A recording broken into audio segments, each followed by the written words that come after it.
very much. Now let me begin by saying, distinguished guests, ladies and gentlemen, good morning. Hamjambo. Welcome to Boma. As I said last night, Boma is home in Swahili. So we want you to feel very much at home in this Boma. But once again, also welcome home, because this region is the cradle of mankind by the geological findings, archaeological findings. The oldest species of humanoid has been found in this part of the world. They say that life started here, then migrated to other continents. And they also therefore say that Adam was an African.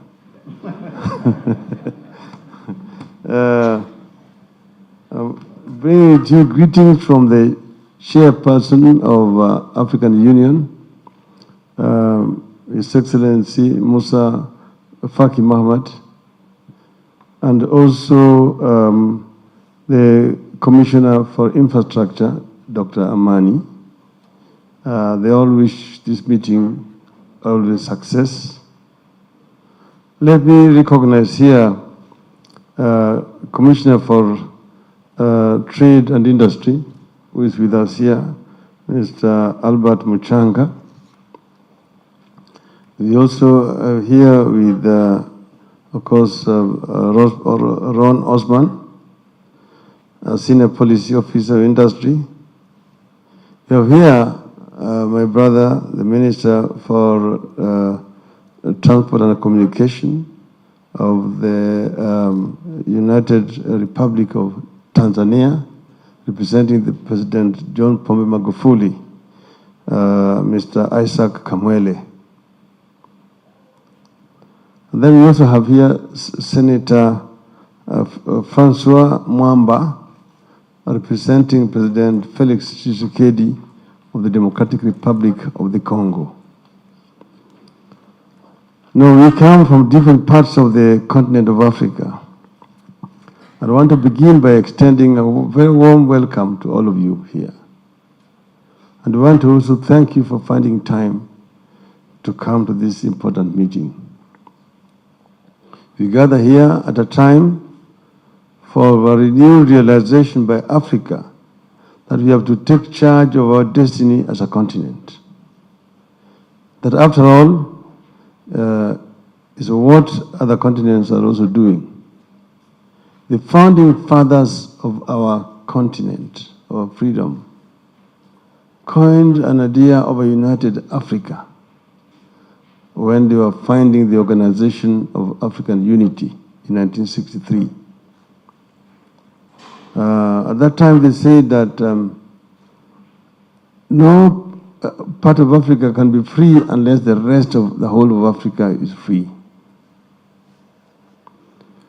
But I want to say that now, more than ever, there is a strong realization that the fortunes of this continent do not lie with the sympathy and help from abroad, important as those are. I want to thank the political leadership that is spearheading this push to have Africa look more into what it can do better for itself before turning abroad for help. That really is the reason we brought you here, to think about what we can do for ourselves as Africans before we go to the World Bank, we go to the EU, or to the Chinese. We are here to discuss a solemn subject, infrastructure financing. In the journey of a country's or a continent's progress towards prosperity, infrastructure plays a decisive role. When they went and conquered America, the US unveiled the interstate highways at the end of the First World War. Navigation of the vast continent became easier.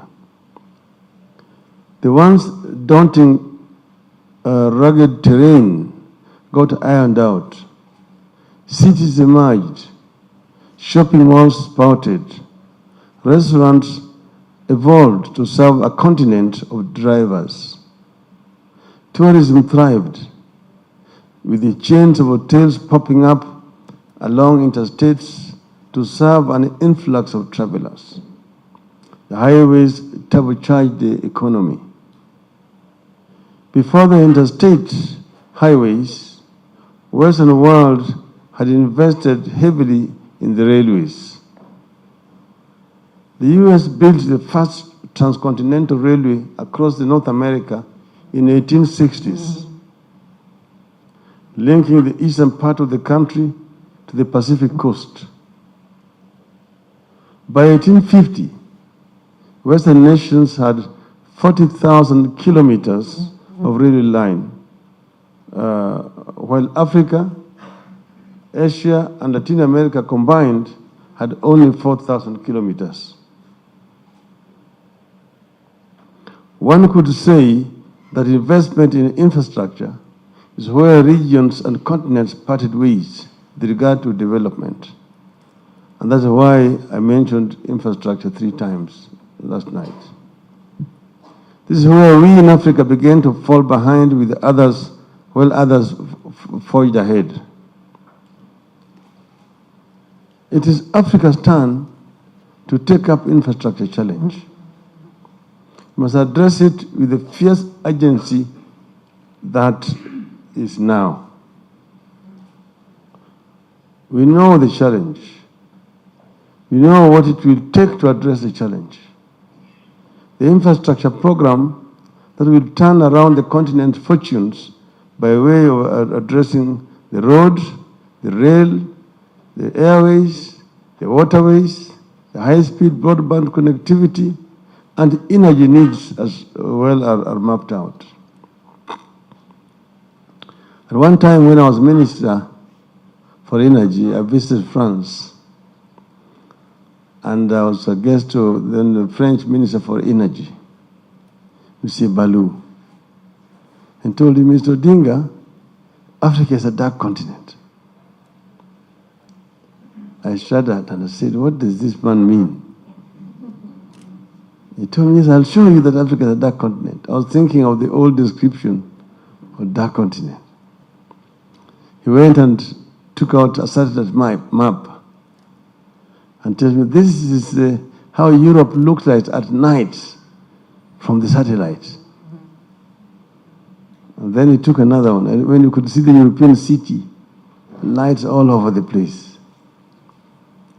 Then he took another one. He said, this is Africa at night from the satellite. And you could see nothing, some little lights down south, nothing here in the middle, some little around Egypt. But that's it. So he said, this is what I mean. So this is your right. So he told me, you know, while Europe is working at night, Africa is busy sleeping and working in other directions. No wonder you have high rates of population growth.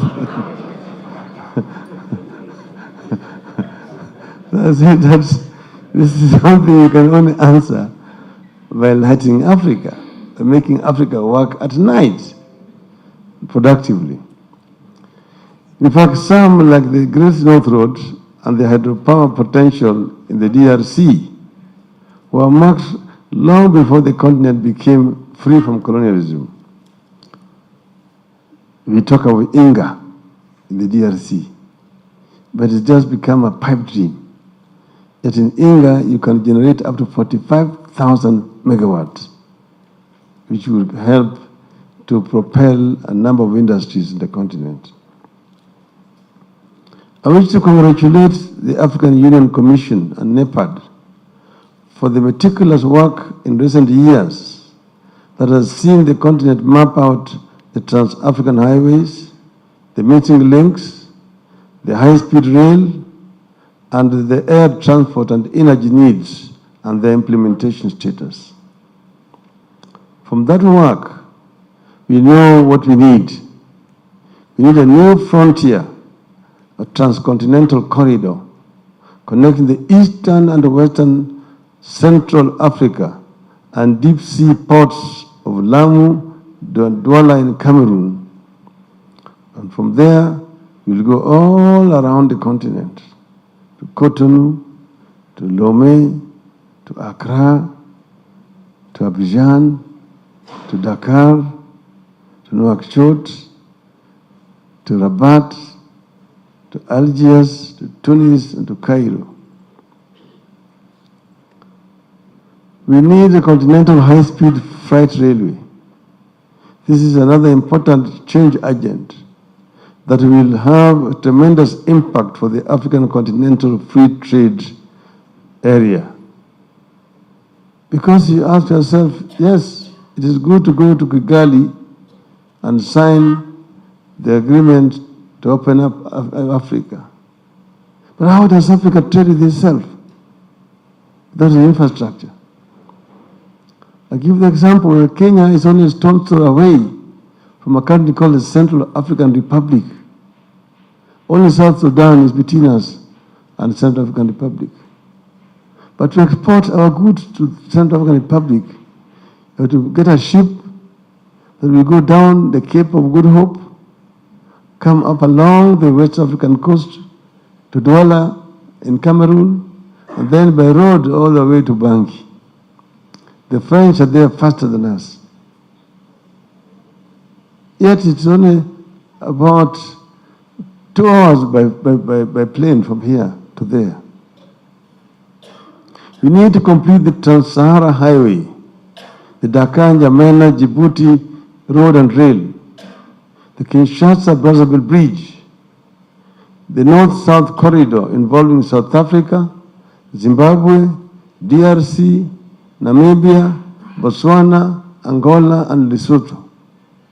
We need to complete the international logistics infrastructure hub involving Namibia, Zambia, Zimbabwe, Malawi, the DRC, and Botswana.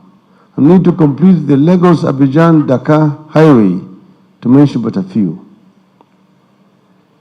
We have to introduce a robust maritime services linking Eastern Africa to the Mediterranean Ocean, Sea, via Lake Victoria, through River Nile to the Mediterranean. Ladies and gentlemen, we need money and political will to do it. We need to devise effective and efficient plans to mobilize the requisite resources to fund the identified projects. Otherwise, the project will remain mere wish lists. And that's the reason we are here. To think deeply and creatively about fundraising and project implementation. We want to act not as individual nations, but as Africa. As you have seen, there's something for everyone in the continental infrastructure agenda. Lack of viable infrastructure has been one of the key barriers to the long-term development of our economies, making it impossible for Africa's wealth of natural resources to translate into wealth for our citizens. A strong African infrastructure development agenda will boost member states' productivity and economic competitiveness. It will create jobs for millions of youths across Africa, and it will ensure business thrives. It did for Europe, North America, and Asia. It can't fail in Africa. We simply can't compete and thrive in the 21st century with the 19th century infrastructure. It is estimated that an annual infrastructure gap, that is the difference between what we have and what we need, stands at around $170 billion. Very few African governments have sufficient finances to fund infrastructure investments themselves. Majority of our nations are forced to rely on either loans from wealthy countries or on private companies willing to take the risk. And when they go singly, they're like beggars. They will impose unfair conditions on you, because as they say that beggars cannot be choosers. There are real concerns over whether African countries can repay the loans they are taking. We are gathered here to figure out not just how to raise money, but also how to ensure the monies come on friendly terms and the infrastructure we get are in line with the local needs. We appreciate the efforts by various global players to help address Africa's infrastructure challenge. We take note that the G8 Summit established the Infrastructure Consortium for Africa to promote public and private investment in infrastructure. We equally recognize the African Development Bank's Africa 50 Infrastructure Fund, launched in 2013 to mobilize resources and support development of key projects. The Private Infrastructure Development Group was started in 2002 to develop commercially viable projects and provide long-term finance to private sector infrastructure projects is equally a commendable effort, as is the Power Africa initiative by the US to mobilize investment and reform and enhance access to electricity. Equally important is the World Bank's Global Infrastructure Fund, which was created as a platform for identifying, preparing, and financing large complex infrastructure projects. All these programs highlight the shared concern for the infrastructure deficit in Africa, and we appreciate them, and we will continue working with these programs. But we need to do two things. One, we need to identify more local sources for infrastructure financing. Two, we need to get together as a continent and approach all these global financing institutions and lending nations as a continent and not as individual countries. Because if you go as a continent, you've got a better bargaining power than if you go as DRC, as Rwanda, as Central African Republic, to give a few examples. That, in my view, will give us a better bargaining power, better value for money, and better ability to repay. There is growing consensus that by thinking creatively and differently, we can tap into a number of local finances that are currently largely idle to finance our infrastructure needs on a more friendly terms. Before we look abroad, we need to look at our central banks, African pension funds, insurance companies, and local sovereign funds.